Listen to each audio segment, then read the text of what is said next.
Olá, gente, tudo bem? Sou a professora Keila, professora de História, e voltei para nós continuarmos discutindo aí esses assuntos, né, que nós iniciamos na aula passada, que é os acontecimentos aí desse século XX, né? O grande acontecimento, né, bem significativo aí desse século é a Segunda Guerra Mundial. Nós já vimos aí a Primeira Guerra Mundial, né? Vocês viram aí um pouco sobre a Revolução Russa, os regimes totalitários, né? Nesse período aí entre guerras. E hoje nós vamos discutir de fato sobre a Segunda Guerra Mundial.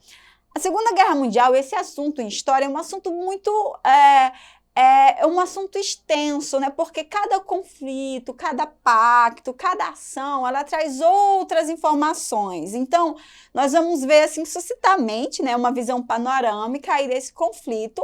E como sempre eu digo, eu espero que depois vocês se apropriem, tá bom? Então, para iniciar a nossa discussão, eu tenho um desenho que foi feito, pintado, né, por um artista, de 1944. Esse desenho ele ficou muito conhecido, essa obra, essa tela, porque ela tem como título Caim ou Hitler no Inferno, né? E é um desenho feito óleo sobre tela de George Grosz, né? E aí, então, assim, o que quer dizer esse desenho, né? A gente tem aí o Hitler supostamente no inferno, né? Algumas pessoas, alguns esqueletos, né, de pessoas mortas subindo aí nas suas pernas, como se fossem assim, ervas daninhas, né? A gente tem a Alemanha lá no final, sendo destruída lá atrás, e a gente também tem aí a figura do Caim, né, morto pelo seu irmão por conta da inveja. Então, o artista, ele quis retratar essas questões que Hitler, ele foi um assassino, né, e que feriu a humanidade aí que ele fazia parte, e muitas vidas aí foram ceifadas, né? Mas para a gente discutir no contexto histórico, né? A Segunda Guerra Mundial, ela acontece de 1939 a 1945. E ela foi um conjunto de confrontos bélicos que envolveu cerca de 58 países de várias regiões do planeta entre esses anos de 39 e 1945. Inicialmente, ela começa na Europa e depois ela vai se estendendo até ter um caráter mundial, né? Ser internacional aí, chegar em vários territórios e várias nações também aí entrarem aí em algum lado. Falando já dos saldos, né, a gente tem aí um acontecimento que essa Segunda Guerra, ela produziu uma brutalidade assustadora de 55 milhões de mortos, 35 milhões de feridos e 200 milhões de órfãos, né? Muitos órfãos. E 190 milhões de refugiados. Então, lembra quando a gente falou da Primeira Guerra Mundial, que o Robespierre disse que tudo foi por conta da estupidez humana, né? Então, esse confronto bélico mundial também, ele trouxe questões bem feridas, né, para muitos países, para muitas famílias que depois tentaram se reconstituir, né? E aí tem um historiador também que ele diz que 50 anos depois, assim, as marcas da guerra, elas eram ainda bem latentes, né? Tanto que os soldados, eles precisaram de tratamentos psicológicos, mesmo com alguns tratamentos essas questões não foram resolvidas, suicídio. Então, assim, foi uma questão muito complicada para a humanidade. Para falar de Segunda Guerra Mundial, nós temos os lados, né? As alianças que se formam, que são os eixos, né? Nós temos aí, então, pelo lado dos aliados, nessas alianças, né, tendo como esse nome aliados, os Estados Unidos, a União Soviética, o Reino Unido, na Inglaterra e a França. Inicialmente, a gente tem mais aí a França e a Inglaterra, e depois os Estados Unidos vai chegando e a União Soviética também. E do outro lado, a gente tem aí a Alemanha, a Itália e o Japão, né? A Alemanha e a Itália aí por conta dessa expansão, né? Lembra que a gente estudou o nazismo, o fascismo e o Japão, que foi uma nação que sofreu um pouco o imperialismo, depois ele se torna, de fato, aí uma nação imperialista. Então, vamos para os antecedentes dessa guerra, né? Nós temos aí as feridas da guerra. O que seriam essas feridas, né? Os alemães ficaram muito ressentidos com as duras penas que eles receberam depois da Primeira Guerra Mundial. Lembram lá do Tratado de Versalhes, né? Que a Alemanha aí ela teria que restituir território, pagar dívidas, né? Reduzir o número aí do seu exército. Então, a Alemanha ela carrega esse sentimento de revanche, ela está ferida, né? Dentro desse contexto, nós temos também a fragilidade da Liga das Nações. Lembram que depois da Primeira Guerra Mundial, criou-se uma liga, né, para intermediar esses conflitos, para que nenhuma guerra tivesse uma proporção mundial, né? A gente tem a Liga das Nações, mas ela é frágil, ela tenta remediar algumas questões, mas ela não consegue, as questões são desrespeitadas, né? E aí a gente também não tem a presença dos Estados Unidos, com todo o seu poderio, né, que ele se estabelece aí depois da Primeira Guerra Mundial. Então, a Liga das Nações ela é frágil. E, principalmente, a gente tem o expansionismo das ditaduras, né? O que seria isso? Principalmente a Alemanha, e a Itália também, mas a Alemanha, ela vai desrespeitar o Tratado de Versalhes e vai ter uma política de expansão, né? A partir da ideologia, da tese do espaço vital, que a gente discutiu também um pouco. Então, a Alemanha, então, ela começa a tomar território, né? A gente tem algumas invasões, a expansão japonesa, que aí o Japão, né? Ele vai iniciar uma invasão ao reino da Manchúria, invasão à China. E aí, por conta disso, a gente vai ter aí no Oriente, né, uma guerra com a China e o Japão, chamada Sino-Japonesa. A gente vai ter aí a expansão italiana, a Itália ela vai se estabelecer aí na África, né, na Etiópia, vai tomar o território, vai estabelecer aí imperadores italianos e principalmente aí a gente tem a expansão alemã, né? Lembrando que eles não poderiam fazer isso, mas eles desrespeitam esse Tratado de Versalhes. Inicialmente a Alemanha ela toma Remânia em 36, né? E aí ela vai e toma a Áustria em 38.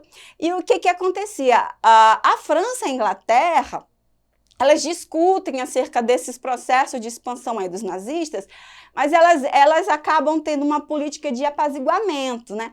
Não, tipo, ele só vai fazer isso, Hitler só vai fazer isso e depois daqui ele vai parar. Tudo isso para que outra guerra não acontecesse. Então, a desculpa, né, o argumento que eles sustentavam era para que aquilo no momento era a paz, né? Vamos deixar Hitler fazer isso, que isso para a gente representa a paz, né? E aí, então, Hitler continua, ele toma o território dos Sudetos, que era uma região que ficava na Tchecoslováquia, né? Aí de 38 para 39. E, de fato, quando ele toma os Sudetos, tem uma conferência que eles decidem que, de fato, é o último território que Hitler vai tomar, mas ele acaba aí invadindo a Polônia em 39. Então, aí depois de todas essas invasões, as nações França e Inglaterra, elas se posicionam, né? E aí, de fato, alguns historiadores dizem que aí começou a Segunda Guerra Mundial. E aí, os momentos decisivos. Essa guerra, ela tem dois momentos, duas fases. A primeira é de 1939 a 1941 e a segunda de 1942 a 1945. Nessa primeira fase, né, o que a gente tem? Ela é marcada principalmente pela rápida ofensiva alemã, com a ocupação de vários países pelas forças nazistas, né? Então, o que a gente tem aí, lembram lá da Primeira Guerra Mundial, que a gente tinha a Guerra das Trincheiras, né? Aquela coisa muito imóvel? Aí a ofensiva já é diferente, o ataque já é diferente, né? Os alemães, eles vêm com uma guerra chamada Guerra Relâmpago, né? Que seria Blitzkrieg, né? Que é uma guerra que, ao mesmo tempo que os navios eles estão jogando bombas, os aviões estão bombardeando, e depois atrás vem os soldados tomando território. Então, é uma guerra muito relâmpago, né? As pessoas não estão esperando, e aí os aviões eles começam a soltar as bombas nos pontos estratégicos, né? De comunicação, os portos, e assim eles começam a tomar vários territórios, como a Dinamarca, Holanda, Bélgica, Noruega e França, né? E aí, quando chega na França, aí é complicado, né?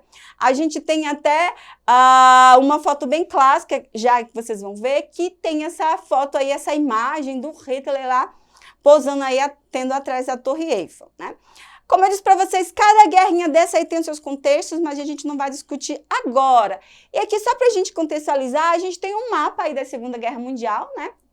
Um mapa aí que mostra, a partir dos anos, os territórios que eles foram ocupados aí pelos nazistas. E a gente tem também os combates que acontecem aí na África, né, na Inglaterra também, né, também os nazistas eles começam a bombardear Londres, só que Londres ela acaba resistindo e lá também se torna o foco de resistência, né, que alguns líderes de países tomados, eles acabam mudando aí para Londres para lá organizar uma resistência nesses países.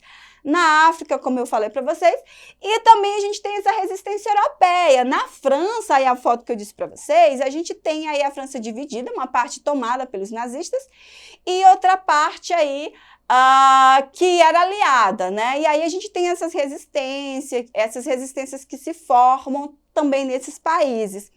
E aí a gente tem ataque à União Soviética e aos Estados Unidos em 1941, que muda aí o rumo da guerra, né? Por quê? A União Soviética, inicialmente, ela tinha assinado um termo com a Alemanha de não embate, né? De acordo mútuo, de não ter esse confronto.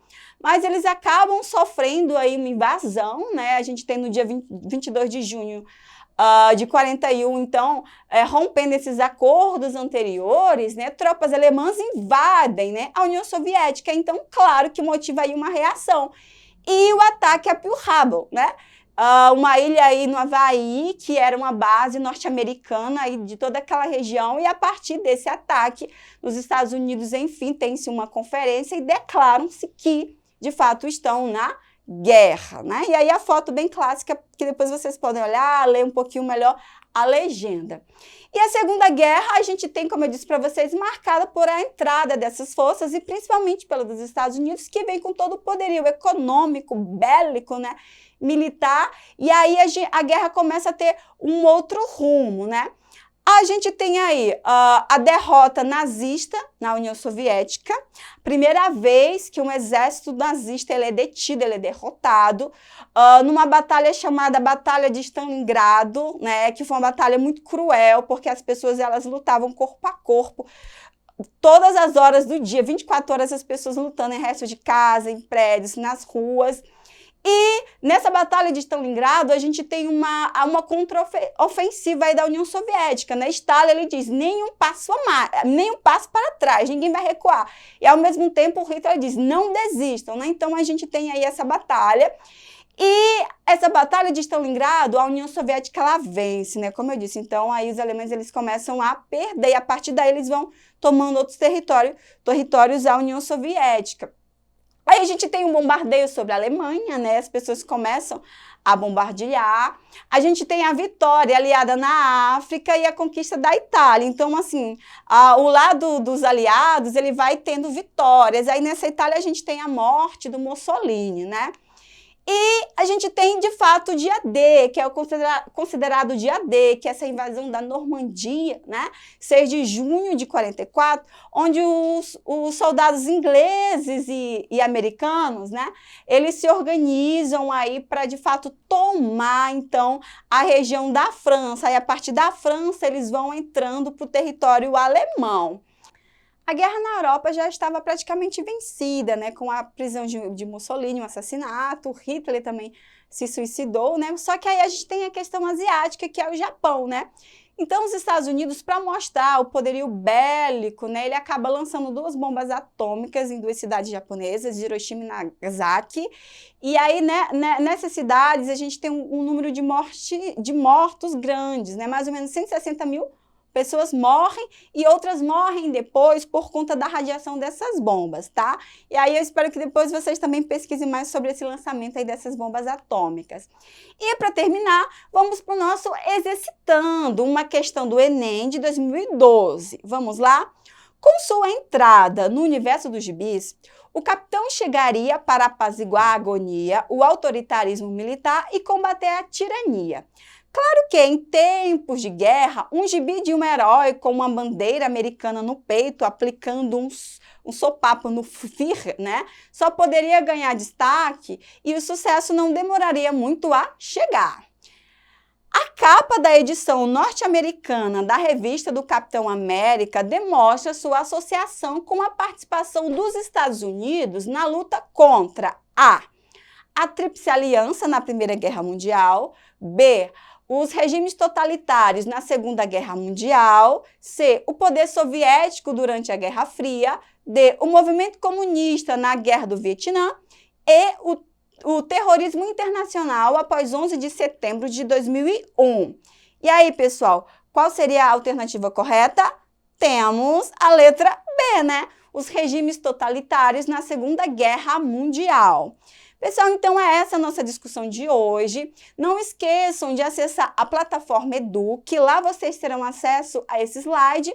E eu vou deixar uma lista ampla de referências para vocês se apropriarem, como filmes, livros, sites que discutam aí essa temática da Segunda Guerra Mundial. Até a próxima aula!